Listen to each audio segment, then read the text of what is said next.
Alla fine di questa annata con mister Massimiliano De Mozzi, obiettivo raggiunto con almeno 2 giornate di anticipo.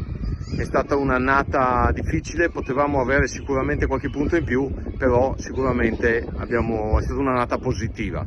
Il tuo commento a fine stagione? Intanto quando si raggiunge l'obiettivo, come ho detto anche un po' di tempo fa, quando si raggiunge l'obiettivo è sempre un successo, perché sennò gli obiettivi che ci stanno a fare noi li abbiamo raggiunto, appunto. Poi si poteva fare qui sì, qui ma, si poteva fare di più, si poteva fare di più, magari, però si poteva fare anche di meno, non lo so, quello sicuramente bisogna fare qualche prestazione un po' più un po' migliore, ma non so neanche se le prestazioni. Oggi per esempio abbiamo giocato bene, abbiamo giocato alla pari contro una squadra che va dentro i playoff, con una squadra nata per vincere. Abbiamo giocato, poi sai, queste squadre qua però non sbagliano, noi abbiamo fatto del gol, abbiamo preso la partita e questa è la differenza. Poi basta, poi quello a me ha chiesto, sono arrivato qua di mantenere la categoria, ma la categoria mantenuta. Il prossimo anno il Portoruaro giocherà ancora in Serie D. Mister De Mozzi cosa farà? Non lo so, io soltanto stacco la spina perché è giusto staccare la spina. Poi adesso comincia il calcio, quello degli altri, non il mio, perché io non entro in certe dinamiche, sono dinamiche che ora spetta alle società, ai direttori, devono fare ogni società prende le loro decisioni, i direttori vanno dietro, poi c'è da costruire le squadre, prima fanno gli allenatori. Oggi spera di fare calcio. C'è un nome che vuoi fare, che vuoi spendere tra la tua rosa di giocatori che ti ha dato tutto sempre di più dal primo all'ultimo minuto? No, queste cose qua io non ho da fare differenza con qualcuno, con nessuno, non sarebbe giusto. Sono affezionato a tutti i giocatori sempre, e quelli dell'anno scorso, quelli di quest'anno sono state annate belle, difficili, combattute, con dei momenti buoni, sta benissimo, delle difficoltà. Però devo dire che l'ultimo mese e mezzo, e non è un caso, chi vuole capire capisca, siamo stati molto bene. Allora, arrivederci, vediamo se a Portogruaro, vediamo se no, volentierissimo l'abbraccio sarà in qualsiasi campo ci ritroveremo, e appuntamento con la società per parlare del futuro appena si chiariranno un po' le cose.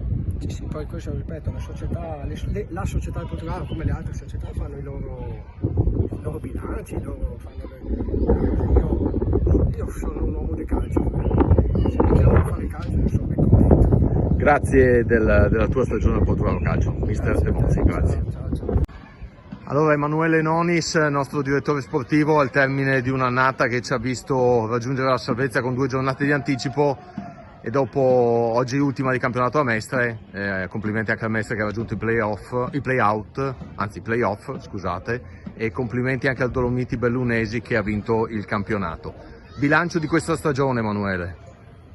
Ciao Luca, bilancio io lo reputo positivo, è stata un'annata difficile, estenuante, molto lunga, sia dal punto di vista fisico che dal punto di vista mentale. Abbiamo raggiunto il nostro obiettivo con 3 partite d'anticipo e mi sento di dire che è stata una stagione molto importante. Sapevamo che con l'arrivo delle bergamasche era un campionato anche dal punto di vista della qualità più alto, il coefficiente di difficoltà rispetto all'anno scorso si era alzato, quindi salvarsi era l'obiettivo, l'abbiamo raggiunto. Io credo che questi 2 anni ci siano fatte cose importanti, abbiamo fatto quasi 100 punti in 2 anni e io voglio solo ringraziare mister De Mozzi, tutto lo staff, tutti i giocatori, ma soprattutto il presidente e la società che ci ha sostenuto questi 2 anni. Sappiamo che noi con molta difficoltà, con l'energia che abbiamo, cerchiamo di fare di questa virtù, sapendo soprattutto di portare in giro per il Triveneto e nella Lombardia una maglia importante che è quella del Portogallo Calcio. Non è sempre facile avere una responsabilità del genere, perché poi tutti si aspettano al Portogruaro società per la giornata, e quindi abbiamo avuto questa responsabilità, e io credo che questi 2 anni di Serie D abbiamo onorato al meglio questa gloriosa società, e quindi siamo fieri tutti. Abbiamo fatto partite importanti quest'anno, abbiamo vinto a Treviso, abbiamo vinto a Feltre, quindi oggi si giocavano il campionato queste 2 squadre. Io credo che anche i tifosi devono essere fieri di questi ragazzi, perché comunque sia hanno dato tutto, abbiamo giocato alla pari con tutti, e quindi io lo reputo un'annata secondo me positiva, anzi più che positiva. Hai detto tutto tu, l'arrivederci alla prossima stagione quindi. Ma io so che il Presidente, come ogni anno, sta cercando di lavorare per il futuro di questa società gloriosa. Spero che qualcuno gli dia una mano, spero che il Presidente e il suo entusiasmo riesca a coinvolgere anche altri imprenditori. Il futuro, so che oggi finisce e il futuro è ancora da scrivere. Sicuramente speriamo che sia un futuro positivo. Noi l'abbiamo reso perché per questi 2 anni secondo me è importante. Grazie Emanuele, Grazie a voi. buone meritate ferie a Grazie. questo punto. Grazie mille, grazie Luca.